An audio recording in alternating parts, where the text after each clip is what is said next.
लोकसभा निवडणुकीच्या गवगवीत यशानंतर महाविकास आघाडी अलर्ट मोडवरती आलीत। शरद पवारांचे दौरे सुरू झालेत।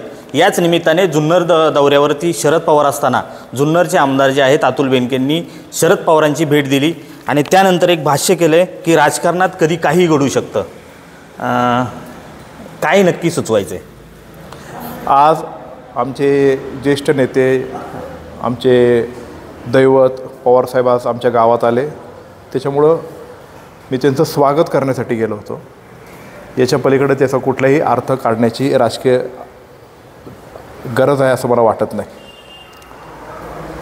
मी राष्ट्रवादी काँग्रेस पक्षाचे स्थित्यंतर घडल्यानंतर तब्बल 6 महिन्याच्या प्रतीक्षेनंतर दादांबरोबर राहण्याचा निर्णय घेतला।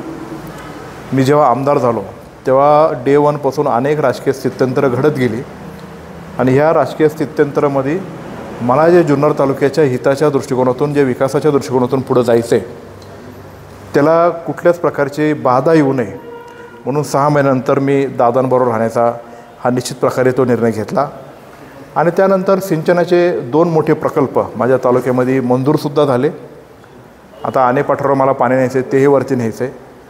म्हणून आज जे साहेब आले त्यांचं एक कुटुंबातला सदस्य या नात्याने, पवार कुटुंबातला मी एक सदस्य या नात्याने किंवा जुन्नर तालुक्याचं लोकप्रतिनिधी या नात्याने मी आदरणीय साहेबांचं स्वागत करण्यासाठी गेलो होतो, त्याच्या पलीकडे काही नाही। पण तुम्ही माध्यमांशी बोलताना मगाशी म्हटलं तर राजकारणाची मागची जर परिस्थिती पाहिली तर बदल घडू शकतात, शरद पवार अजित पवारही एकत्र येऊ शकतात।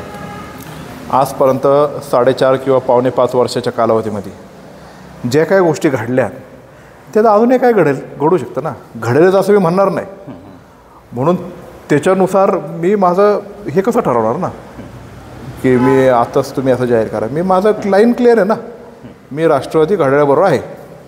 आता अजूनही वरती काय घडलं तर त्याला मी काय करणार, म्हणून पुढं जात असताना त्याच्यावर आत्ता भाष्य करणं योग्य नाही। काही घडण्याचे संकेत वाटतात, म्हणजे सध्या पवारसाहेब ज्या पद्धतीने विधानसभेची तयारी करतायत, इतरही पक्ष तयारी करतायत, पण कुठंतरी ही जवळीक साधली जाते का? आजपर्यंत राज्याच्या राजकारणात जे जे घडलं त्याचे कुठलेच संकेत आजपर्यंत मिळाले नव्हते। म्हणून संकेत असे काहीही नाही, पण काही होऊ शकतं असं परिस्थिती महाराष्ट्रामध्ये पाहिलेली आहे आणि पुढे होऊ शकते।